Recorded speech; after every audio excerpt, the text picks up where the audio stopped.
বাংলাদেশের মানুষ ১৭ বছরের নিপীড়নের পর গত ১৭ মাসে নতুন করে নিপীড়নের শিকার হয়েছে বলে মন্তব্য করেছেন এনসিপির মুখপাত্র আসিফ মাহমুদ সজীব ভুঁইয়া।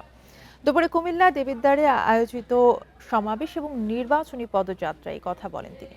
আসিফ মাহমুদ বলেন, গত ১৭ বছরে দেশের মানুষ গুম, খুন, চাঁদাবাজি, দুর্নীতি সহ নানা ধরনের অন্যায় দেখেছে, কিন্তু গত ১৭ মাসে ক্ষমতায় না থাকা সত্ত্বেও একটি দল ঠিক সেই একই রকমের অভিজ্ঞতা বাংলাদেশের জনগণকে দিয়েছে।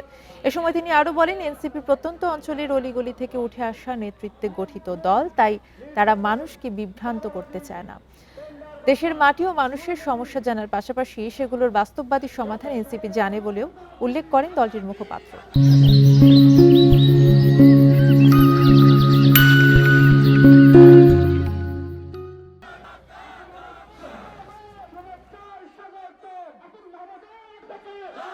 আমরা ১৭ বছরের নিপীড়ন দেখেছি।